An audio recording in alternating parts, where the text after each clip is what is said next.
ele precisa, o que ele necessita, Senhor. Vai visitando.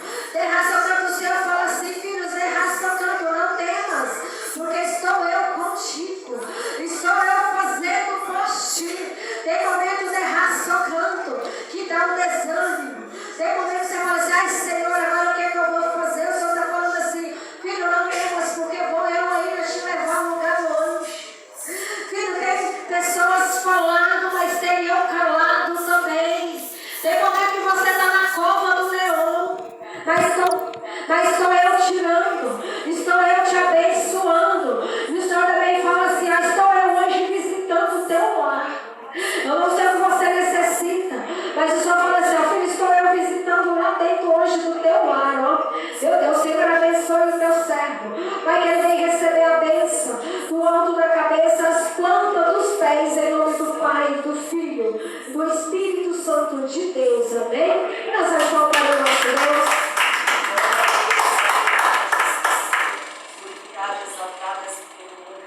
Glórias a Deus. Eu cumprimento a amada igreja, a gloriosa paz do Senhor Jesus, amém? Amém. Para mim é motivo de alegria poder estar aqui nesta noite junto com os irmãos, para juntos adorarmos e bendizer esse Deus maravilhoso. Agradeço a Deus pela vida da pastora que nos fez o convite, pastora Nélia.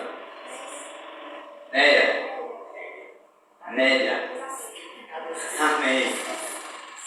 Glórias a Deus, que Deus abençoe a vida da irmã, da pastora. Deus abençoe esse ministério cada dia mais.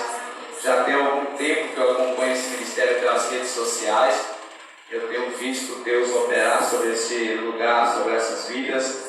Tenho visto a dedicação da pastora em ministrar a palavra do Senhor, até mesmo de madrugada.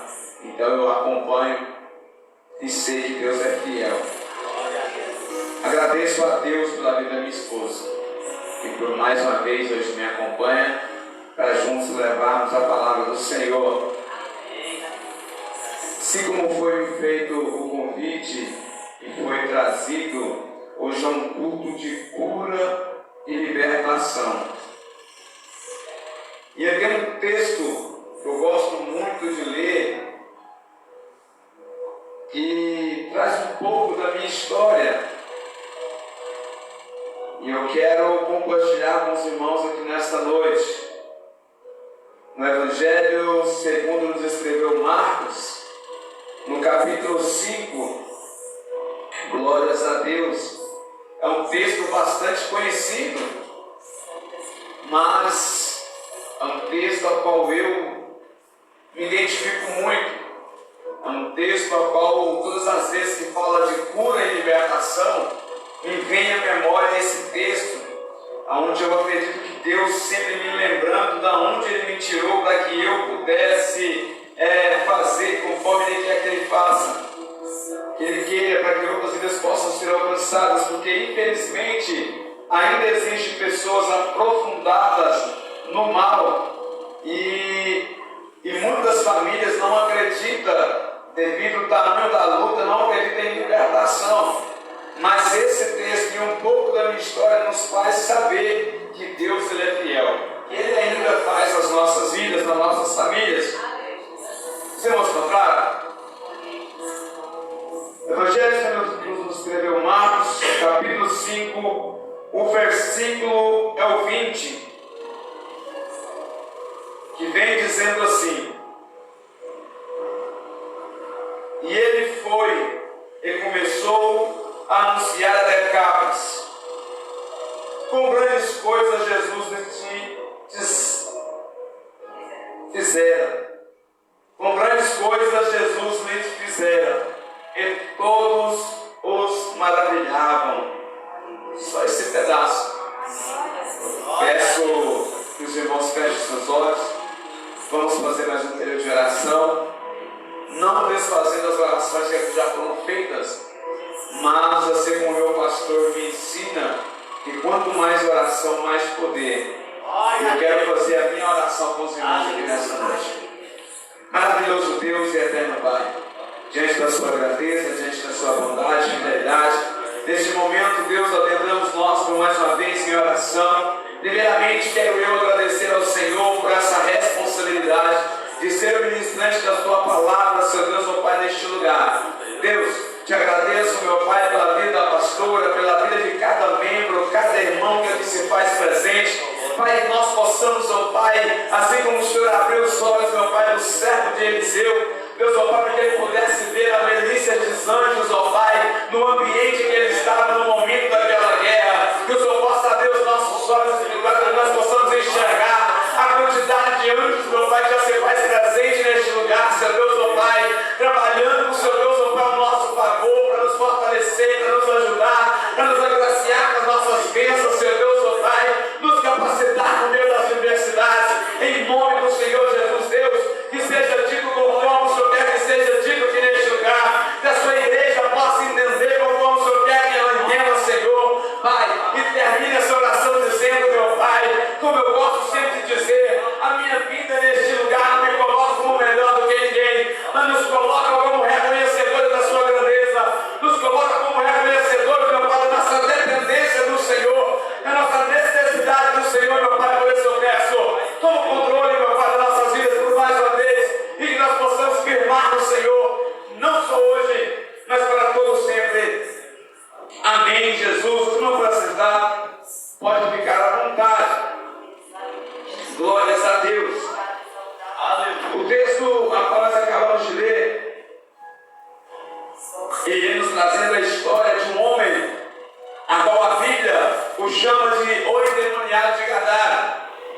Um homem a qual viveu muitos anos aprisionado por diversos espíritos malignos que o fazia se ferir, que o fazia se machucar. E a gente vendo alguns versículos anteriores, a gente vê que Jesus, ele sai da cidade de Cafarnaum, ele atravessa o mar da Galileia. Atravessando o mar da Galileia, ele chega nessa cidade de Gadara, uma das 10 cidades.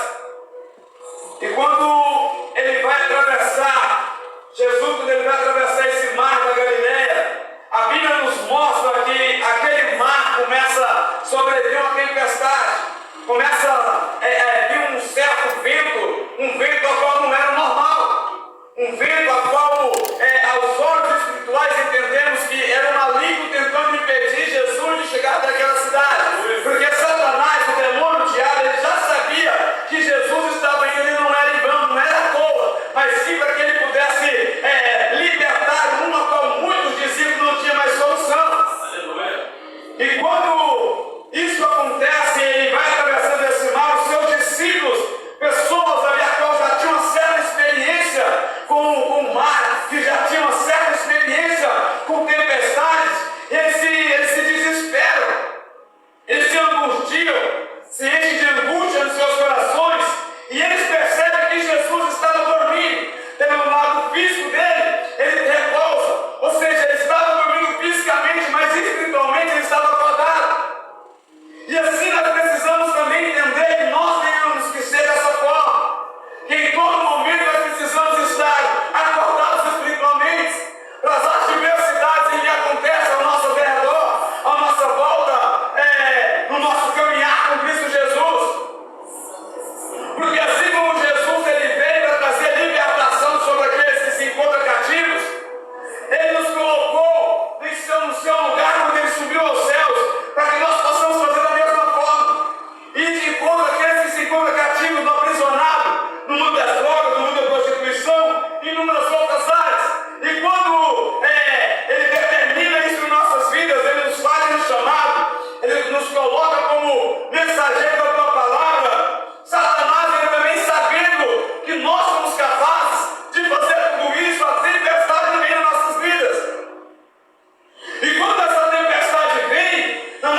quando ele desceu nessa terra de forma humana, nós também vamos vencer.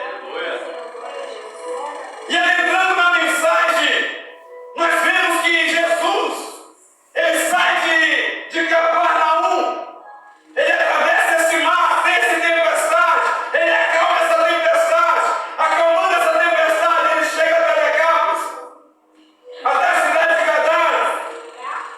E quando ele chega até essa cidade de Gadara, ele se encontra de repente ali, quando ele desce, um homem, a qual a Bíblia não relata o seu nome, vem de imediato de encontro com Jesus. E a Bíblia vai me dizer um pouco da história desse homem. A Bíblia me diz que esse homem é um homem tão atribulado de espíritos imundos que nada conseguia segurá-lo. Tentavam colocar ele em cadeias, mas ele não conseguia ficar, ele derrubava as portas, trancava cadeados. Tentavam aprisioná-lo com correntes, mas não conseguia. Aquelas correntes se quebravam, porque grande era a força daquele homem. Nós entendemos e vemos também a história nos dizer que aquele homem, ele vivia dentro de um cemitério, onde o